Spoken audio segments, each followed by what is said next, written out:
what I've enjoyed is I've been able to go to 63 countries speaking about ETFs. So I get invitations to go to places, and being in London means, and I have 2 passports, I'm a dual citizen. So I've been able to go even to Iran and speak at an event 2 years ago, before everything kind of came unsettled there. And so it's very interesting to be able to go to Nigeria or Lebanon or Kenya or some of these places that many people wouldn't want to go to see what's happening. The ETF industry globally has been growing at a compounded annual growth rate of 20%. So we've been basically seeing assets double every 5 years. I think one of the things that I would be very concerned about is a lot of consultants and people say ETFs are an asset class. And they're clearly not an asset class, right? ETFs are funds with what I would define as added benefits. And the added benefit is being listed and traded on exchange, right? But the regulations around securities lending, the use of derivatives, diversification, they comply with the 1940 Act, and they comply with the UCITS, the European regulations, or others in other countries. We're going to celebrate the 30th anniversary of the listing of the first ETF, and guess what? It wasn't here in the US. It was actually in Canada. So the first ETF was in Canada. We have a person from Toronto here. And poor Canada doesn't get credit because the US blogs a lot, the press write a lot, and you would think that SPY, which came 3 years later, was first. So it is interesting. And I think part of the reason regulators get excited about ETFs and a little concerned is if you look at the growth in assets, it took mutual funds in the US 66 years to reach $1 trillion, and it took ETFs only 18 years. So they're a little bit concerned, are regulations fit for purpose as assets grow, the types of ETFs grow, how they're being used, etc. But in general, I think they do believe they're a good product. So what is driving the growth? What I see is, in general, most people want to get alpha. And so for them, it's picking stocks, it's finding good hedge funds, it's finding good active funds, whatever they can do. That's more exciting to go to a dinner party and say, hey, I just invested in so-and-so's fund. But the reality is it's hard to find that alpha. And so as people invest in more asset classes and more markets, what you find is they won't go just to passive. I prefer index. Because in many cases, they're trying to generate alpha through asset allocation. Right? So it's not just about sitting there doing nothing. It's about thinking about when, where, how much do I want to have invested. And I'm going to come on to, the challenge of finding good active funds that consistently deliver alpha. Some do it, and if you can find them, great. But the challenge is, and we're now living through a weird situation in the UK with Neil Woodford, who for a long time delivered alpha, and then in the UK they gate funds, so he's kind of locked people in who want to get out of his fund. He has some liquidity issues. There's some concerns about platforms that are advocating buying things that aren't really doing well, and how much they get paid for that. So the regulators are now looking at that. We're seeing real cost pressure. ETFs have been embraced as a solution. So people used to say to me, I use futures, I'll never use ETFs. If you're not looking for leverage, if you're looking to equitize cash, as the cost of ETFs have come down, they're actually, in many cases, more cost efficient than rolling futures. And so that's a new thing for many people. And robos, so I think robos don't get the credit they deserve. So in the US, every day, about 10,000 people turn 65 years old. Having a conversation, so we're going to pretend Charlotte's my husband. So it's difficult to have a conversation about finances with your spouse, your partner, your friends, your relatives. You don't want to admit what you don't know. You don't want to admit how much money you have for your obligations. And so many people are finding going to a robo where you can play around with asset allocation, learn about the impact of cost, is causing many people to think about asset allocation using ETFs, because most robos use ETFs. And what you find is the most successful models are the hybrid. So instead of just going to the robo and plugging something in and going away, you go to Vanguard or Charles Schwab and they allow you to talk to someone. And you don't talk to someone all the time, but I might call up Deanna and say, hey, does this make sense if I do this and this, right? And so having that ability to talk to someone when you feel you need it is the winning proposition in my mind. But I do think that robos are playing a much more important role than we give them credit for. And the challenge they have is it costs about $1,500 to win a person as an account.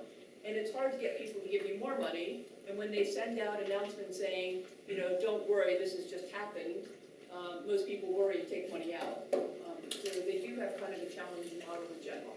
So rules and regulations are changing the dynamics, and I'll come back to Presidium and stuff, but this is probably the chart that I use a lot is S&P every 6 months put together this chart. And what they look at is in the past year in the US, how many funds that are active in large cap beat the S&P. And this is saying 63% did not in the past year. On a 3-year basis, 79% didn't. And on a 5-year basis, 76% didn't. So if you go around the world and you're trying to find active funds, it's basically just saying it's really hard to find the ones that do consistently on a long time period, which is why many go to ETFs or index products. And hedge funds is interesting. So hedge funds are 67 years old. And if you look at the growth in assets of hedge funds, what you saw was in June 2015, the ETF industry became slightly larger than the hedge fund industry.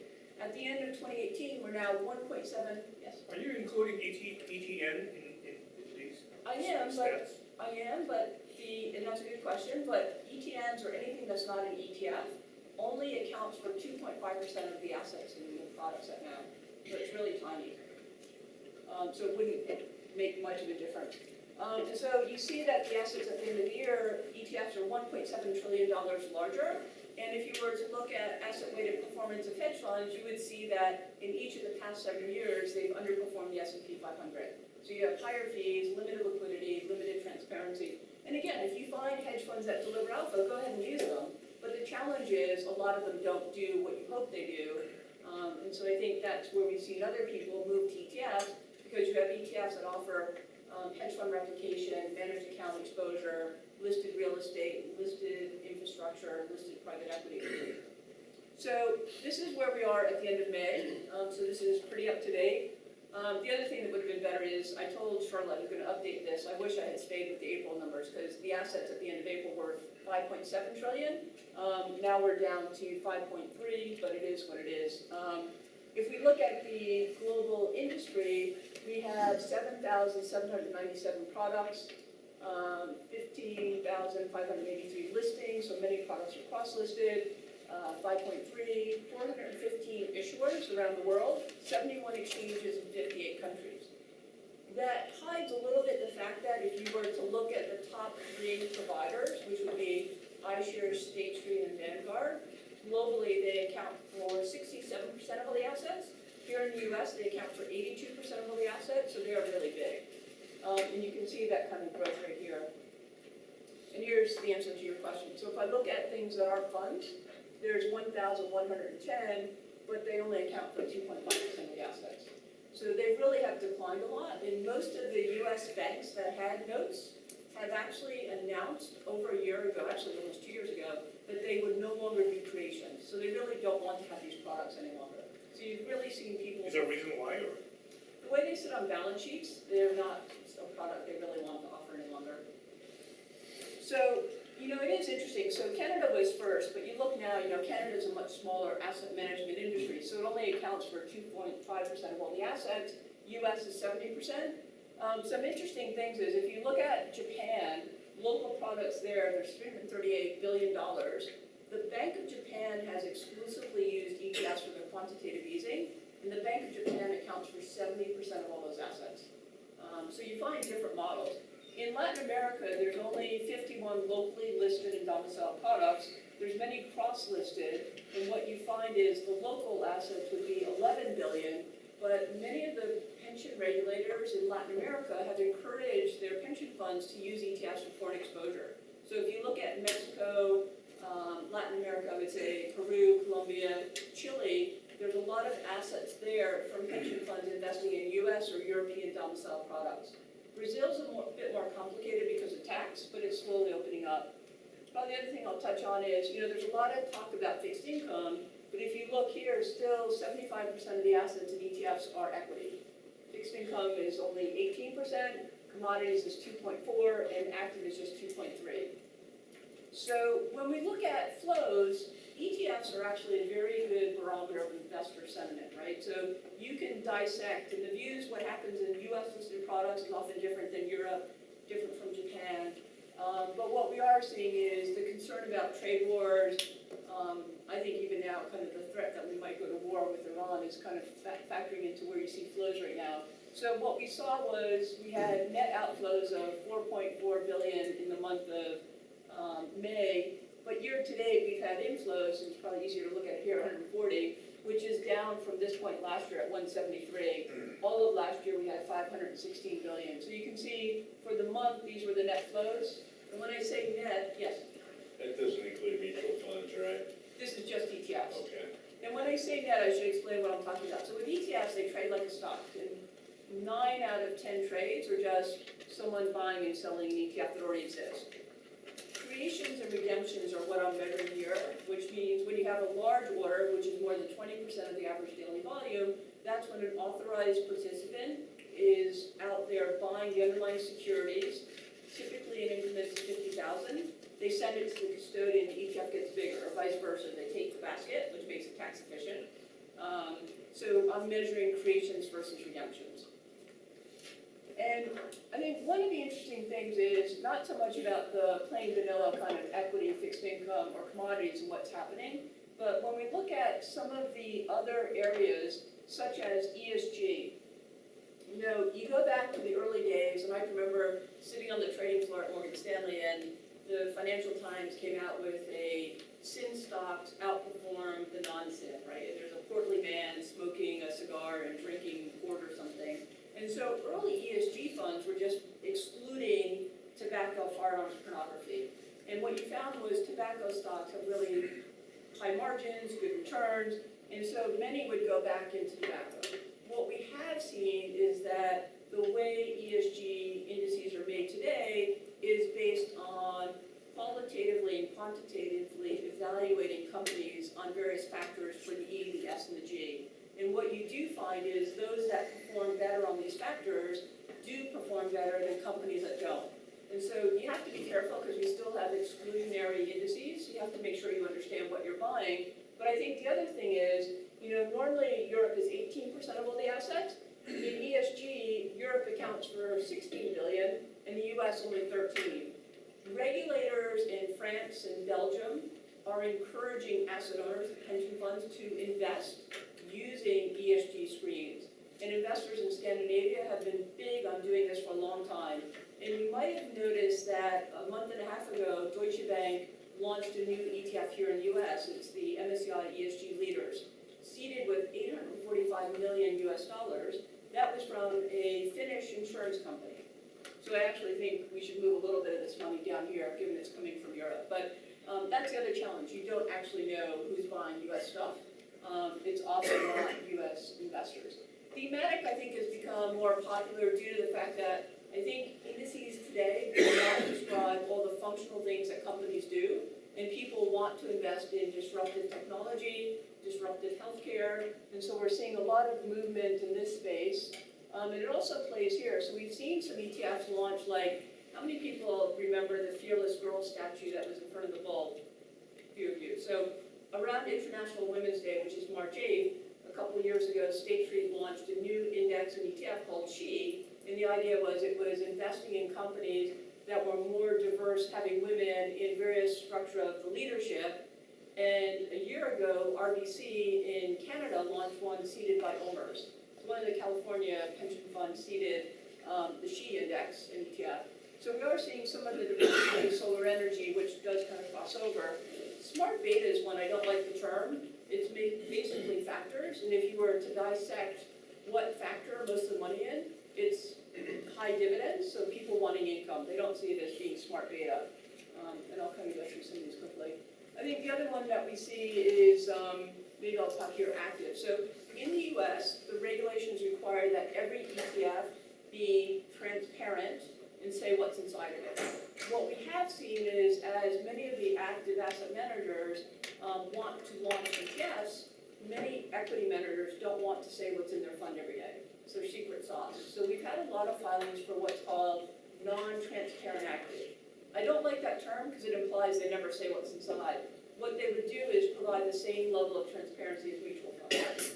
So more recently, about a month ago, Presidian, which is one of the models to offer non-transparent active, received approval to move forward. So we expect that we'll see products coming out from people partnering to use the Presidian model.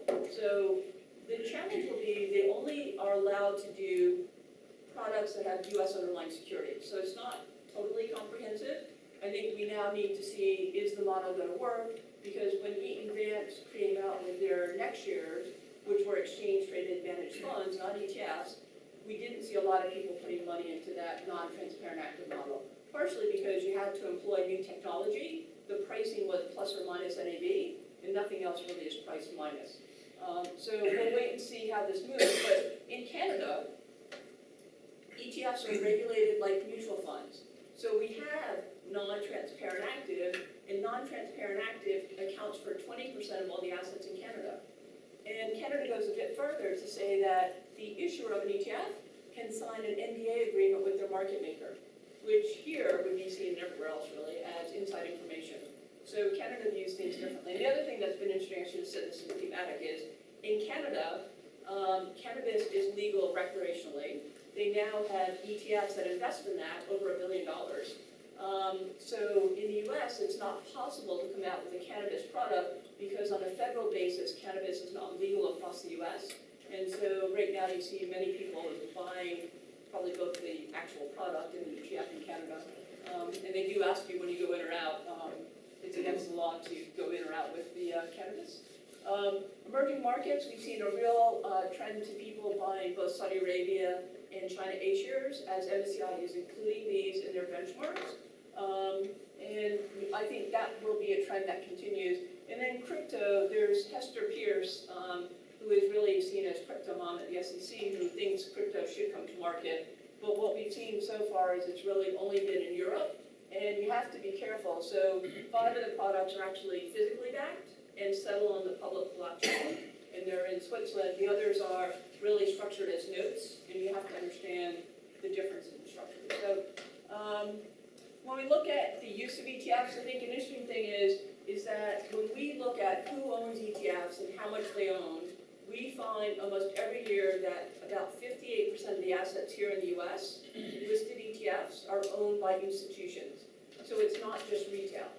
And that's because the SEC requires anyone who manages over 100 million to report quarterly what they own. And that 100 million threshold is pretty low. So that would include robos, it would include registered investment advisors. In my view, that makes sense because the way they make decisions on what to buy is more institutional. But what it does say is institutions are still big users, and those institutions are all over the place. I mean, I was meeting with someone who also used to work at BGI BlackRock yesterday and said hello to him, and he was saying how in his role when he was there, which was more than 7 years ago, they actually found that there was someone in North Korea who owned an iShares ETF. You can't control who owns it, so they can be held in many places. And to give you a sense of who owns them, here are some pension funds. And so I talked about kind of Latin America. You can see the first one's in the US, the next one's Peru, there's Chile, there's the UK, Israel. Israel's another big user of ETFs. And when we look here, mutual fund use has been growing also. Many mutual funds do targeted risk profile returns, do tactical asset allocation. Maybe I'll just go here. The other big challenge is the concentration. So globally, out of that 7,704 products, 684 individually have over $1 billion, and they, if you look, account for 85% of all the assets. So there's a lot of really big ETFs and a lot of small ones. And then fees. So everyone is focused on fees, or almost everyone. So if you look here, there's 701 products that have fees and annual cost of between 0 and 10. That's 2.1 trillion. There's another 985 that have between 10 and 20, another 1.4. So a lot of use of what people call their core products. So looking at lower cost building blocks.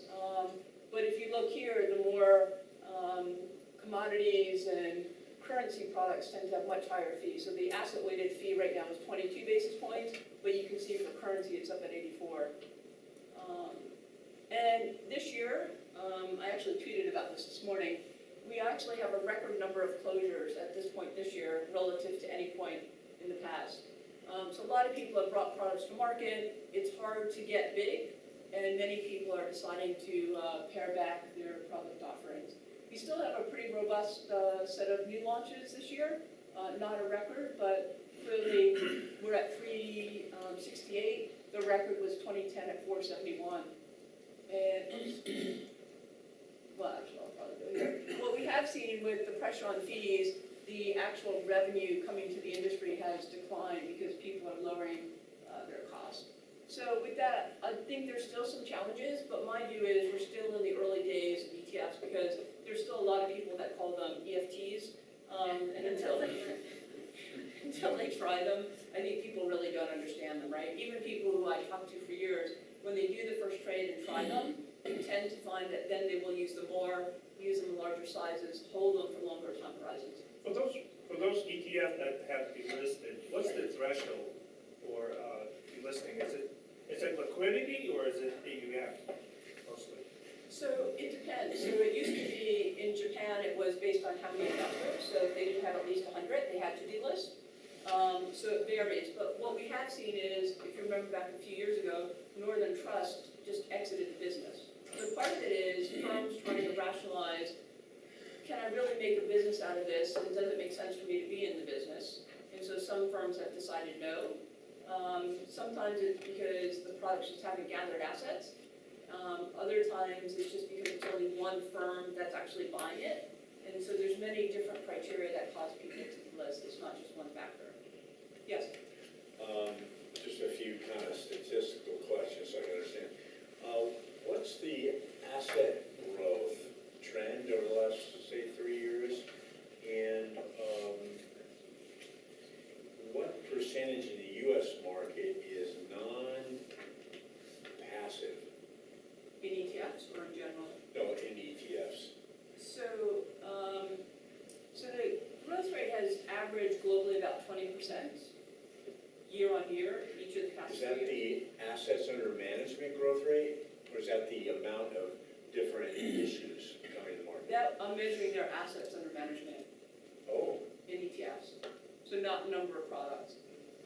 In terms of ETFs, in the US, about, I would say, 98% of the assets are, well, 95% of the assets are in index-related products, and active is quite small. Most of the active is fixed income. So to be successful in active, I think the real challenge is, with index, people assume whoever's doing index can do it, or if you don't, you don't. But in most cases, they assume like a BGI, State Street, or Vanguard can do index products. And so most people wouldn't even know who the portfolio manager is.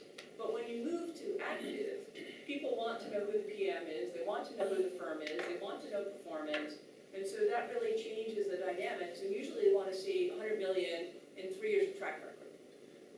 what percentage of all the assets under management are concentrated in the top? Did you say it was 3? So in the US, 82% of the assets. But are you asking basically how big is the pie? If you take mutual funds and ETFs as a group, the Investment Company Institute says that there was 21 trillion at the end of 2018, of which roughly 4 trillion was ETFs. So ETFs are very, very fast growing, but relative to the whole pie of that, and then if you take all of equities, it gets to be very, very small. You're talking about the total value of the Wilshire like 5,000, right? With that 20 trillion number of the whole totality? No, I'm just talking about mutual funds and ETFs. If you take all equities, mutual funds and ETFs are about 5%. If you take the value of the total equity market, whatever it is, Market cap. which would include this and that and whatever, right? Insurance companies, What is pension publicly traded, right? That number is like 30 trillion, isn't it? Yes, higher than that, I'm not sure. right. And But it's what we're about talking 1.5 about here is times $4 GDP. trillion, mutual funds, on top of that are another 16, and then, yeah, you get into So, all equities. so the totality of ETFs is what percentage of the total are you saying? It's 4 trillion. On the whole pie is how much? Out of the fund industry, ETFs accounts for about, in the US, I think it's about 14% right now. The whole mutual, the whole Yes. managed fund industry is and active. It's not just index. That low, huh? It is low. And part of the challenge is, so, there's a market space where ETFs right now would never work, and that's in the 401k or defined contribution space, because in those spaces, you're able to invest in fractions of mutual funds. You and I have this argument about that. I don't understand that. I mean,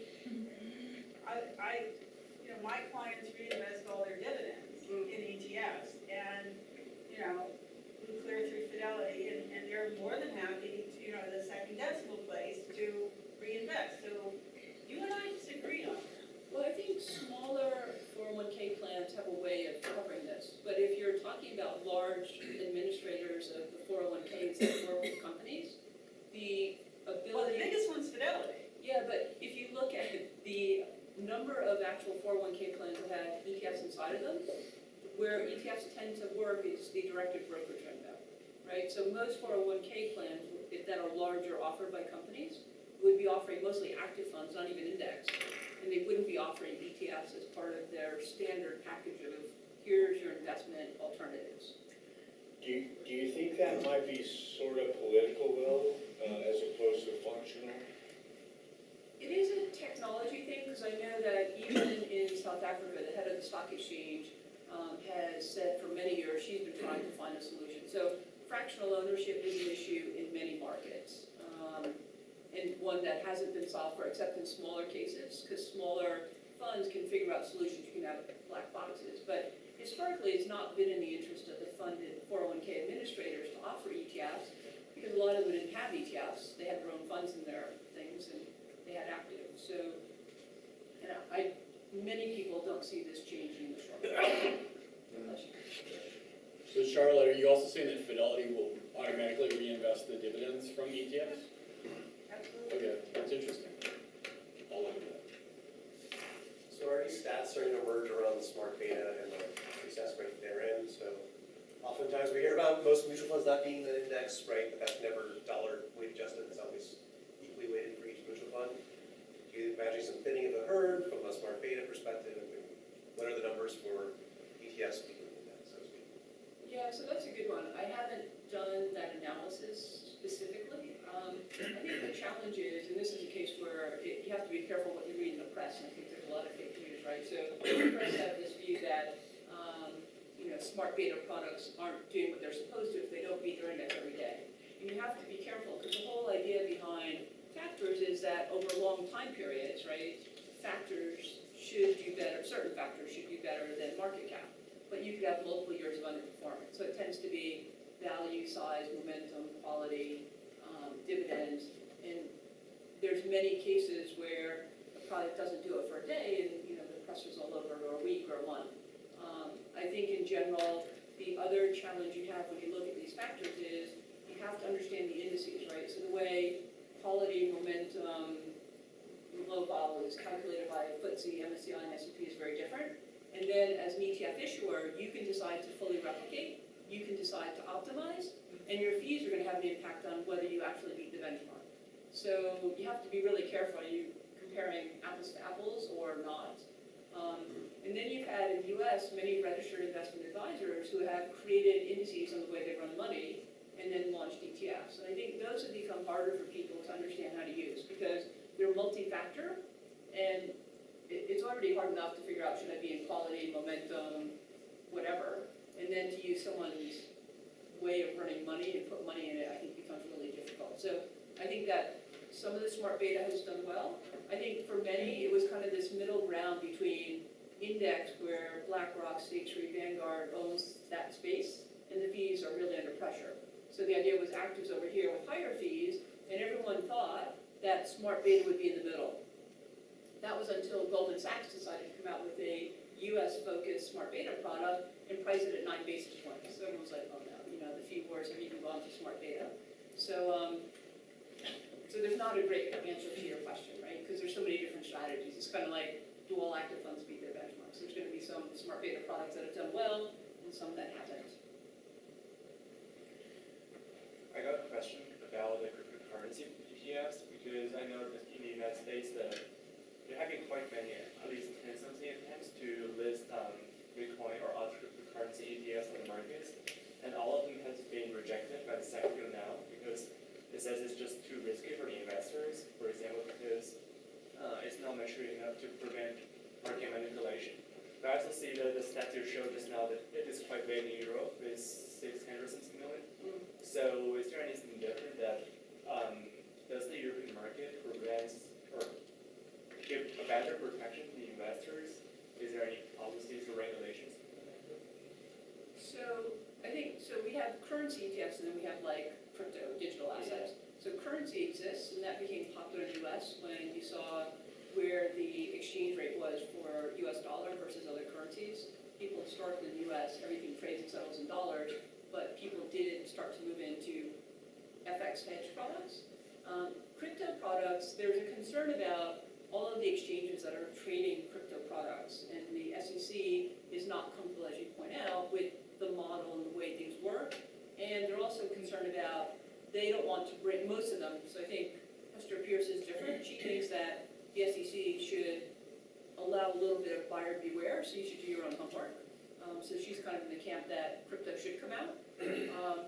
In Europe, what happens is the regulator in Switzerland is very positive on crypto and wants to become kind of the hub of crypto. And so they've actually been the majority of the approvals, and they've even made regulations to almost force the banks to deal with crypto firms. But I would say even in Europe, when you look at the products, there's really different ones. Some are notes, and you have to be careful about what is the relationship with the underlying crypto. So one of the crypto products in Switzerland is a basket of the top 5, and then the others are individual cryptos that are physically backed, and it settles on the public blockchain. So there's a company that's come out with the whole asset servicing side of it. So a follow-up question on that. Are you saying that in Europe, there actually is an ETF that invests directly in cryptos, not like they have here? It's like an old version of a unit trust. Will they buy a fixed amount? Are you saying that it's a fluid amount that's actively settled and managed? Yes. So there's the ones that are in Switzerland of this pool are ones tracking an index of the top 5. And so Flow Traders and Jane Street are the market makers, and when they have a creation, they go out and buy. Are they future versions like we have here, or are they the direct No, investment? direct buying the actual crypto. The cryptocurrencies wherever they buy them? Yeah, for the ones in Switzerland. The other ones are not in Scandinavia. There seems to be a fair amount of questions on this issue of what happens when an ETF fails versus when an ETP fails. For example, Deutsche Bank is delisting their ETP.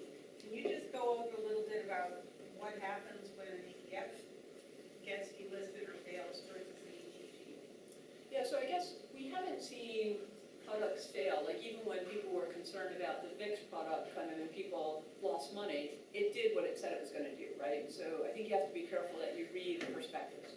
What ends up happening is, so let's say that someone decides to close an ETF.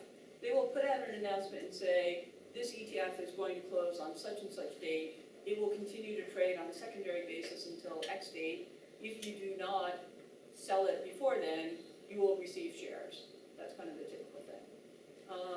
With ETPs, the notes, etc., you kind of get the same kind of announcement, and then you're kind of subject to them deciding what are you going to get as underlying, because quite often in a note, what they hold as a hedge may not actually be the physical securities, right? So you have to read what are they going to give you. So in most cases, I would advocate that if something is closing, the best thing to do is to sell your shares and get out of it. As soon as possible. Well, in an orderly fashion, I think you want to What is ETP? Exchange traded what? product. So Product meaning it could be a note, it could be a grant or trust, it could be a commodity pool. So there's different structures of things that are not 1940 Act funds. Is that de minimis though? You're talking about really small categories? Yeah, it was 2.5% Like less than of global 1%? assets. Right. There's still over 1,000 products though, so there's a lot, relatively a lot of them, but the assets in them has declined significantly. Right. A follow-up question on actively managed. Since the, I guess the advent of this, what's it called? Presidium.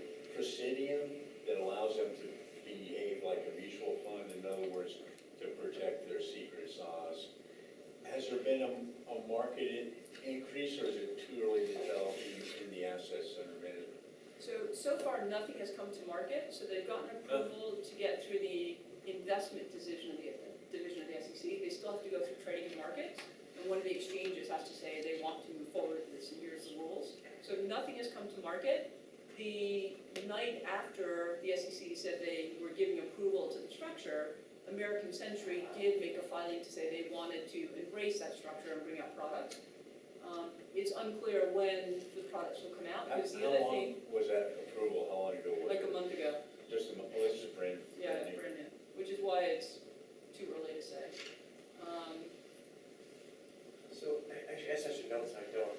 How does ETF end-of-day pricing work as it gives parity with mutual funds, and we have fair value processes and the like for mutual funds to make with that? To your question about if they're being appropriate in a 401k or the like, right? You have to allow for fair market or fair value pricing differences on global funds and the like.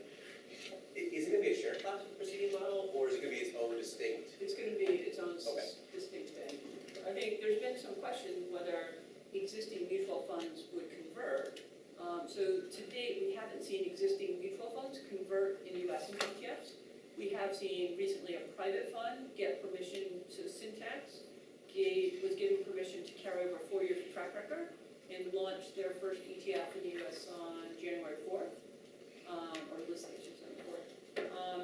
So that was unique in terms of a private fund getting the ability to carry over assets and track record. The challenge, so we actually my company hosted an event on May 21st in New York, and one of the challenges you find with funds is mutual funds today could be held or owned by people who don't have a brokerage account. So it's not necessarily straightforward to just say you could convert a mutual fund into an ETF. And you'd have to get approval to be able to do that. In Europe, we did see that. So Credit Suisse was in the ETF business in Europe many years ago. And to get into the industry, they converted their SMI index fund into an ETF. So it gave them kind of scale and size and credibility right from the get-go. But we haven't, to date, seen that really happen elsewhere. I think we've seen things where, so there's been some interesting launches. If you look at Hong Kong, the ETF industry will turn 20 years old in November. And that biggest ETF in Hong Kong was called the Hong Kong Tracker Fund. And that ETF was created because during the Asian crisis, the government in Hong Kong bought Asian shares, Hong Kong shares really. And then after things had improved, they were like, so what do we do with all this stock? We wanted to sell in the market, and like we're negative on Hong Kong. So they partnered with State Street to create the Tracker Fund and made the dividend payments attractive to get retail investors to get into the fund and stay there. So that's still the biggest ETF and it'll turn 20. We've also seen that the government of India has created indices and ETFs to dispose of stocks that they own. So they've done it now twice, they're working on their third, and they're also working on a fixed income one where they have to figure out like a new index because they don't own everything, right? So it's based on what do they own. So we have seen, the UN has backed ETFs, state of Arizona has done factor ETFs, OMERS, CalPERS, so there's quite a few out there that have. Well, that brings up a question that's been bugging some of my clients. This business of, you're talking about Hong Kong, and they put together an ETF, and it's based on an index. Okay. The Hang Seng. Right. And here in the US, is there anybody from Fidelity? Before I go on, We are being filmed, just for transparency. Fidelity, one of the things some of my clients have asked me is, why should I pay dime one for any kind of ETF when Fidelity has zero fee? They're not ETFs, they're mutual funds. Correct. Okay. But then when I did a little bit of research and called Fidelity, they told me they made up their own index. Okay, that's kind of analogous to Hong Kong. They made up their own index. And no, they made it up, they sample it, so it's it's not, what they hold is not the whole thing. And three, no, you can't have any historical data to see how this thing performs relative to whatever you want. And so that's a question to you. I mean, if something like this Hong Kong index or whatever, when they launch it and you can't see how it's performed in the past, should that, I mean, we're not gonna regulate Hong Kong, but should CFA get involved with doing something about requiring that if you're going to launch something based on an index, you have to publicly disclose how that index performed? That's just your opinion. So first of all, the Hong Kong product tracks the Hang Seng, so it's a well-established index. Oh, okay. Most people out there know. Okay. India was the one who created new indices because they own kind of random baskets of stocks, so different. Okay. And so that's related. So, regulations were different. So in Europe, we have what's called benchmark regulations. And so in Europe, if a company here is administering an index, and there's products on that index in Europe, you have to get regulated right now with one of the European regulators. If Brexit happens, then you will have to, if you have products in the UK, be regulated also within 2 years by the FSA. FCA, they changed their initials. So Europe actually has really tight and stringent rules around benchmarks. And so I think that the challenge is if you don't actually have history, you can't show history if it doesn't exist, right? So if you launch any kind of new index, like people launching, I don't know, solar or something up, or you come out with a tech one, if there's not history because you've run money in the past, you can't make up backtesting. And part of the challenge is no one's seen a bad backtest, right? So everyone's going to do a great backtest, so I think that's part of the concern. So there are rules around what can be shown if you launch a product, and that's partially why. But I would go back to the comment about Fidelity. So Fidelity is much more of an active house. I mean, people have said probably about 92% of their assets come from active management. So in my mind, I'm not saying this because they told me this, but I really see, like I've seen with others, that launching a zero-fee index set of products was a way to cause people to open accounts and hope that you could get them to buy some of your active products. So it's kind of a hook to get you in the door. If you put a bit of money in that, they now have your account details, and they look to cross-sell. No, I mean, I understand all that, but the question is this something, one, in the US, or that CFA, the CFA Institute, the board of it, should be concerned about? That if we're going to launch either mutual funds or ETFs based on indices, that the public should be able to have something to show how the indices performed in the past before they bought into it.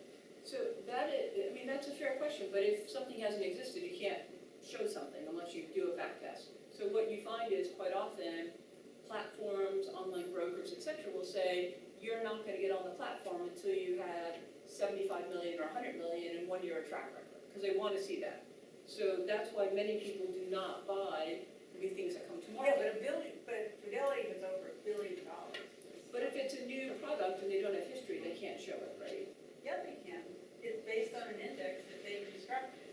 So if they constructed it, they constructed it. Presumably, you can figure out what the track record is. You can look at the index and backtest the index, but if you weren't running a fund, you can't, legally, you're not allowed to do that. That's the guidelines of the SEC, right? So there are very strict guidelines around what goes into a marketing document, et cetera. Please. I have a question about the benefit of having an actively managed ETF, because in my mind, and I could be completely wrong, because I grandfather mentioned really old mutual funds from Vanguard, but what I see is an ETF in an index is much more nimble. And when the market, you have big market corrections during the day, you can rebalance during the day, whereas you're kind of screwed if you're in an index, if you're in a mutual fund. But when you have an actively managed fund, by and large, I would think most of those managers do not want to run on their money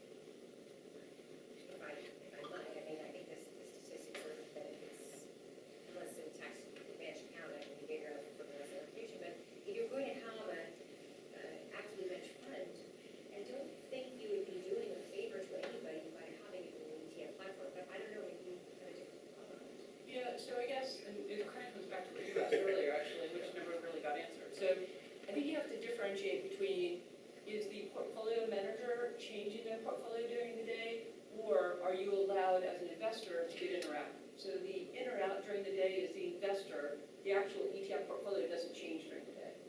So it's set at the end of the day, the NAV, and there are different cutoff times for setting the NAV for different types of ETFs, but it is an end-of-day NAV, just like a fund.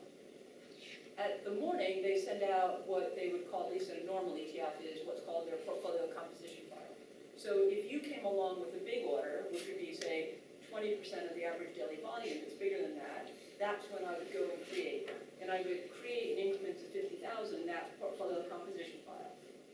So today, there are transparent actives. So there's Kathy Wood, who worked at Alliance Bernstein for many years, is transparent and active. And she's a big fan of Tesla. She publishes all of her research on the internet. She does podcasts. She actually publishes all of her trades. You can see all this for free. So she's gone completely transparent. So she's happy being that transparent, but she's not changing her portfolio during the day, right? So what if you have a big, with big change, in money in or money out? You How would do change- manage that? Well, so that would be, big money into an ETF is gonna come through a creation. So I am a broker. I trade that basket that was sent out to me, the portfolio composition file, which is, here's the exact list of stocks and the weights. So I know if I have a trade that I'm gonna create, I would go out and buy this list of stocks and these weights and move it up or down in increments of 50,000. So if I have a big order, I buy that, I send it to the custodian, and the ETF gets bigger. And Kathy and her team have nothing to do with that. At the end of the day, they know that their fund has gotten bigger, because I call them and say, today I have a creation for 10 million, and I'm buying this, it's in your custodial file. And if I have redemption, I call and say, today I have redemption, I take out a basket of securities. And that's why ETFs are more tax efficient than mutual funds, because the fund isn't selling the shares. I see. So is the portfolio, profile is different the next day? Yes, The it could be. the ETF company would have to go out and buy and sell whatever underlying is to balance the fund, right? But they're Only if there was an selling index those. rebalance, right? So let's just take something plain vanilla like the S&P 500, right? So you know that. So Yep. if there's a creation, I go and buy the S&P 500 stocks in the right weight, you get sent to the custodian. So today, you have more money in it, but you don't have to adjust anything because I've just made it bigger, exactly the right building blocks. The only time you, as a portfolio manager of an ETF, would do a rebalance is if there's a corporate action, a dividend, or S&P rebalances. And that's when you go and trade the underlying. So what are some of the negatives, like as a portfolio manager, what are some of the negatives we should be thinking about with regard to ETFs in the future? I think some of the negatives are, I think people often don't know what they're buying. They don't understand the indices, right? So, I can remember back in the early days in Europe, we had the stocks and Euro stocks, and people would buy one and call up and sell the one that they didn't even, or at least try to sell the one they didn't know, right? Because they got confused. I think, no, seriously. I think also that people don't understand, like often the name says S&P 500, so it could be equal weight, it could be value, it could be tilted different ways. So I really think it's important for people to do their homework and understand them, and to understand there's no magical liquidity. So, I've been doing this since '97. I can tell you, I've had hedge funds come to me and say, I want to make my hedge fund an ETF because it's going to make my hedge fund more liquid.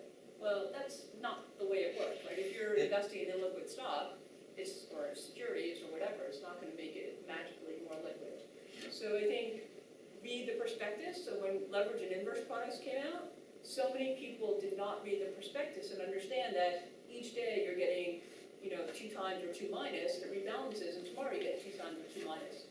So if you hold an S&P 500 2 minus, it's not as if it's a straight line and you're able to sell it and make money. You might have actually lost money because you didn't notice what was actually happening over time. So I think people not reading prospectuses is, to me, the biggest risk. So no Yeah. systemic risks? I don't see the systemic risk. First of all, as you heard here, ETFs are tiny relative to the shares they hold, whether it's equities, fixed income, or commodities, and they're tiny relative to the mutual fund industry around the world. There's 2 questions, he hasn't asked one Yeah, yet. if you have an active ETF and you want to, and the manager of the ETF wants to buy something new during the day, do they have to inform anyone during that day that they did that? At the end of the day, they would have to, But I'm saying, but during the day, you don't inform anyone. no, So then if a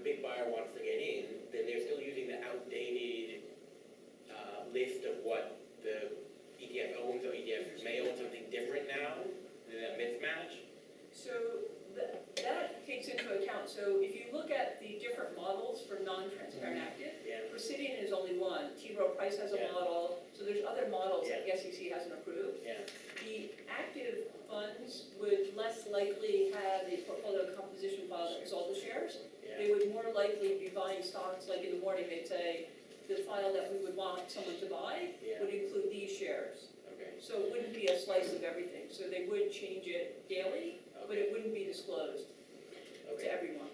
But they have to decide at the beginning of the day what they're gonna trade. They can't in the middle of the day decide that they're gonna come out with some stock if they didn't want to in the morning. They could decide that, but then they'd have to change that the next morning. So essentially with this active product, with this new level of lack of transparency, how does it really differ from a mutual fund except that it has lower fees in practice? Well, it might not have lower fees, because I think that's one of the challenges. If you speak to a The ETF might wirehouse, have higher fees. I think the challenge is many of the wirehouses would say, don't come and offer an ETF at a lower cost that looks like something today I'm using that offers me 12B1 fees, because they really would have to buy this lower cost and not get paid the 12B1, which is right. So I think, Well, besides fees, what essentially would differentiate you in practice?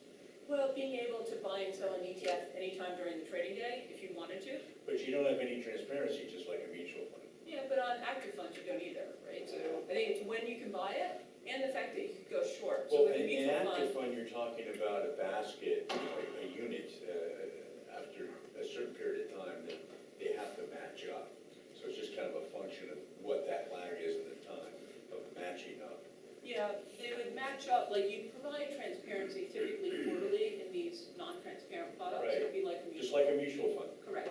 Right. So I think the benefit of the ETF wrapper for active is you would get to investors who really like ETFs and don't like funds, so they like to be able to use the same thing. Psychological. People would expect it to be lower cost, but I can own an ETF and lend it out, so I can go short ETFs and earn securities lending revenue. You can't do that with existing mutual funds. I think you've been raising your hand for a while, so I'll come to you. So I come from the single stock picking and bond picking world, so I'm a little new to this, but so I see a liquidity issue, especially on like the fixed income side.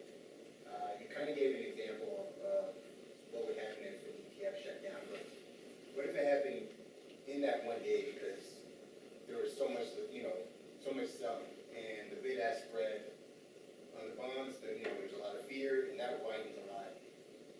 What happens, right? Because then it's not an orderly shutdown, like, hey, guys, we're gonna shut down in a month, so sell your shares in the next month. It's like, we're shutting down today.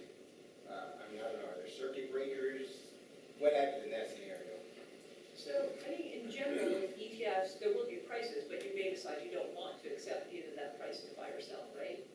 Unlike in Europe, they actually do gate, like they'll just decide, we are not allowing people to get in or out. So it's actually called gating, which is happening in Woodford's fund right now in the UK. So in general, if the market is open, the ETFs will have prices that allow you to get in or out. You have to decide whether you really want to accept that to get your cash or not. So I would say there are issues where, so there was the flash crash, and there the issue was you had a day when stocks all didn't open properly. And the way ETFs are priced is based on adding up the bids and offers in the inline basket.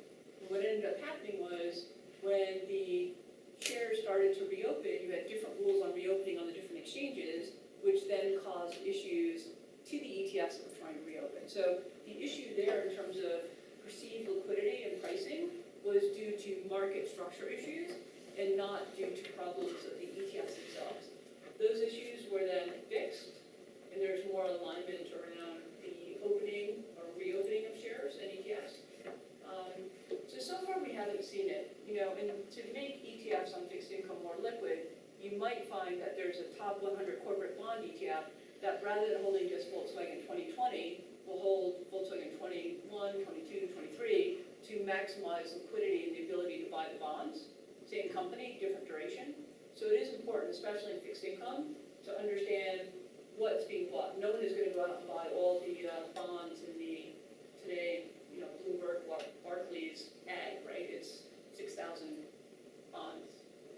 Is there a listing requirement, a stock, if it's under $1, it'll be, for a certain amount of time, it gets delisted? We haven't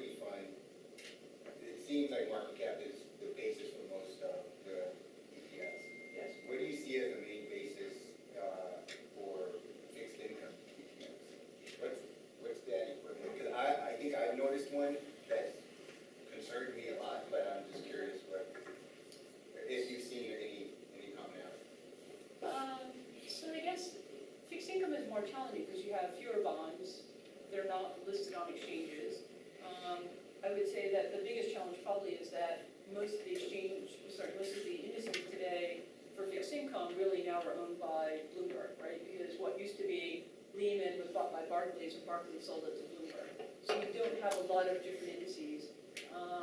So, you have government, corporates, inflation, so there's a lot of different types of benchmarks. And so a lot of them will not be tracking really well because it's really difficult to go out and buy all those bonds, right? So you'll have some tracking risk. What you tend to find in the fixed income spaces, a lot of the existing products like bond and mint that FINCO did are active, right? And so fixed income managers are more open to being active because it's harder for people to follow them exactly. And because I think the indices are so big, it's easier for active managers to beat them. So I think that's a space where we have seen transparent active. And I do think there is a real desire now to come up with new types of indices.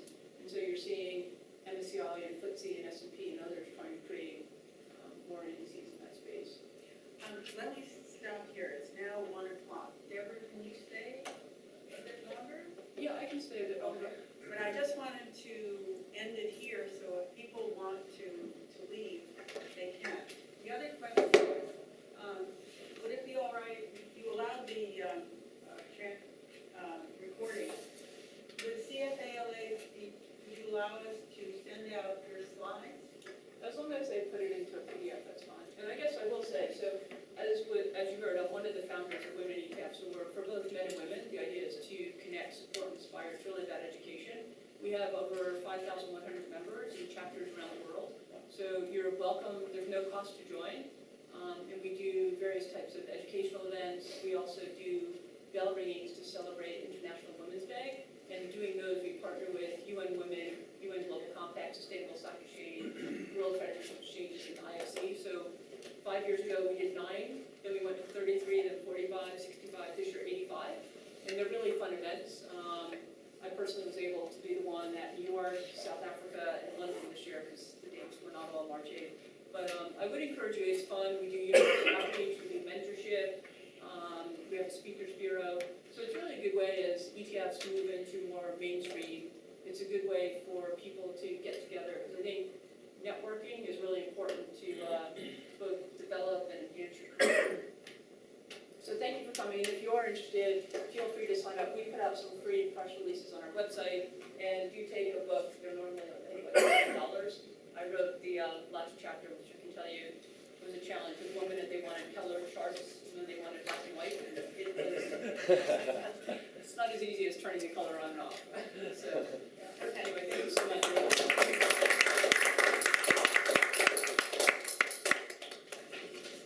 Okay, let's resume then.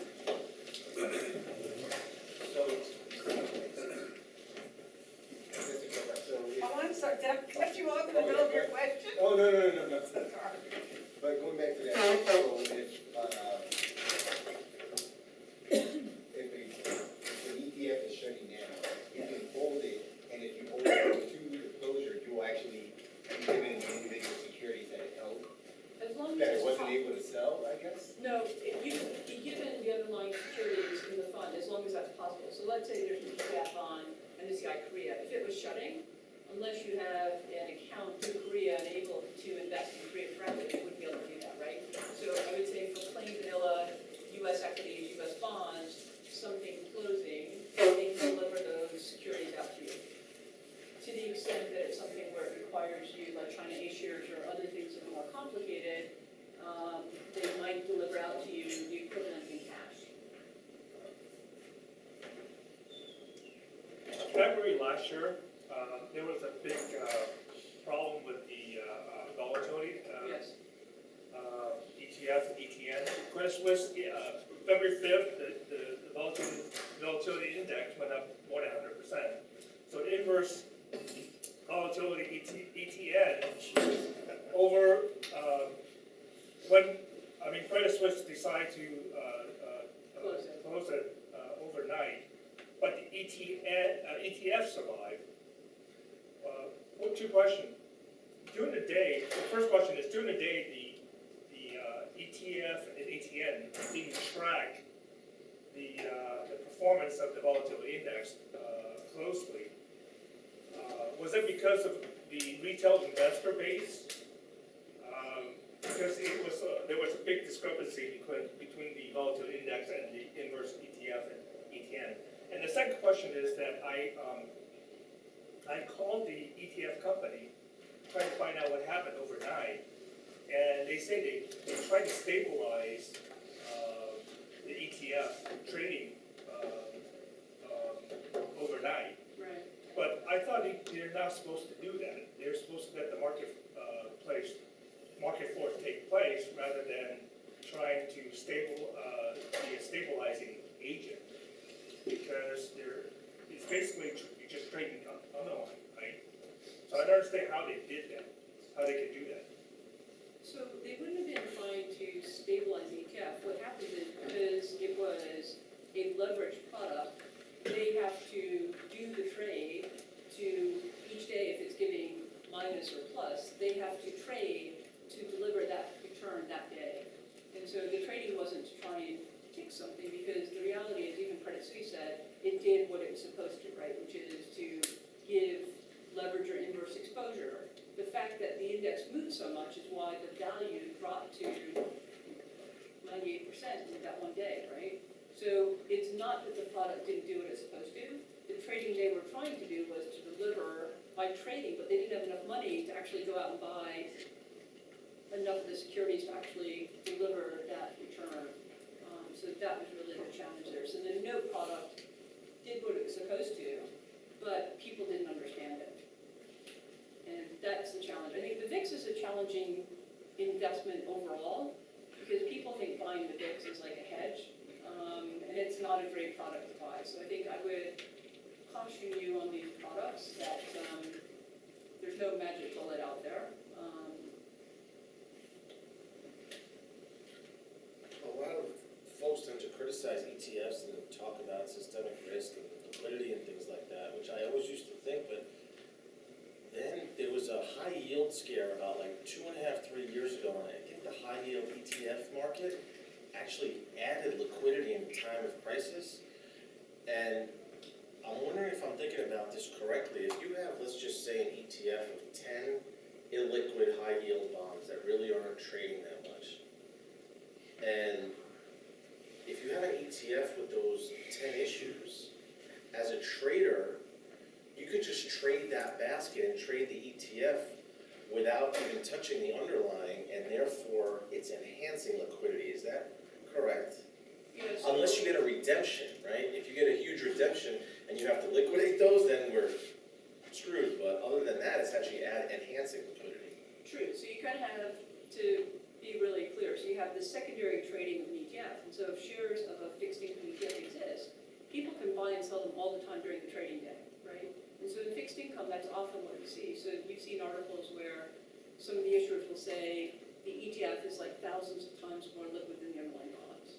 So that's definitely true. What also is true is if you call up a broker and say, I want to sell, because redeem and sell is used a little bit interchangeably, because the only entities that can actually redeem are authorized participants. So if you call up and say you want to redeem, really what you're saying is, like a mutual fund, you want your cash, right? So in many cases, when someone is asking to sell, a broker is going to sit on that inventory, because they know that hopefully sooner or later someone's going to come along and buy it. So when you go and ask for cash back, more likely than not, it doesn't result in a redemption. It results in me sitting on some inventory, hoping that later today, someone comes along and buys it. And so if you speak to most of the ETF issuers, they have what's called a capital markets desk. And so these are the people that are supposed to be speaking to all of the market makers and authorized participants, and they will tell people through a Bloomberg chat, hey, I know someone who's sitting on 10 million of whatever, and so if someone's looking to buy, they'll match up the brokerage firm so that no one has to redeem and someone over here gets a better price. I guess the issue would be if you get a huge seller and you can't match it up and you're forced to redeem and the underlyings are illiquid, that's where a panic scenario can happen. Is that right? Well, no, because the shares that exist today are already sitting there in the ETF, right? So the shares held by any ETF are held ring-fenced from other funds and other investors. And so that's the big difference from in ETN, right? Because ETNs are basically promises to pay from a bank or someone. And so if you look at the Lehman bankruptcy, there's still people waiting for the Lehman estate to be settled. So I think that's the challenge, is when you buy a note, you actually have counterparty or issuer risk to that issuer. So if someone goes bankrupt, you run the risk that you may not get your money back straight away. I mean, Lehman went bankrupt a long time ago, right? So they're still not completely settled to that estate. Yeah, but there's no tracking error, With the, ATM. well, it depends how you discuss that, because there's cost, and often the cost with a note are much higher than an ETF. And that is a basis for tracking against the index, right? Because cost is something that's going to cause you to underperform. And then you have to be careful, because sometimes products will say they can use different futures, right, if they're using futures. And so we did see that in cases with like oil. Are they buying WTO? Are they buying different futures? And the performance you get, if you don't realize they have the ability to buy different futures, or if they buy front month versus forward, can be different. So I think when you start moving into the commodity space, you have to be careful. Are you talking about, let's take gold mining stocks? Are you talking about future products, or are you talking about physical? Right? And same with China. I think people here think that the iShares FXI is buying mainland Chinese stocks, and it's not. So I think you have to be careful. Are you getting what you think you're getting? And do you know what you're trying to get? But MSCI is, at least their press release says, they are being forced by the Chinese government to buy A shares. Well, no, they're not being forced. So they took a vote from November, but different products track different benchmarks. So they have existing ETFs that the guidelines for this index is not A shares.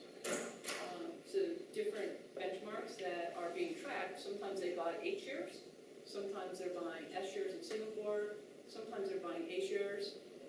So you have to be careful. Senator Marco Rubio apparently is really in a Yeah, I saw the thing you sent me. Yeah, it has his tail in a ringer about these shares being pushed into the MSCI index, or MSCI being willing to take these shares. So MSCI did a lot of consultations, and there's criteria that countries have to meet for them to consider it. And they consulted with some of the largest asset managers, so there's a combined effort of, did China solve for some of the issues that were there in the past? And they felt that they did. The larger investors who are consultants and part of the board of MSCI said they wanted them to be included. But it's being included very slowly. It's just the shares that are part of the Hong Kong, Shanghai, and Hong Kong, Shenzhen Connect. So it's like 223 stocks. So it's not It's supposed to end up being something like 1.76% of the index. Yeah, but that's tiny compared to, in terms of the overall weight, it's small, and it's a small number of stocks right now. That's good. The inclusion factors have changed, right? Yeah, and it will change over time, and they're increasing it. So S&P has announced they're going to be including A shares, FTSE's announced it. I mean, Vanguard was actually the first to start including A shares even before everyone else did.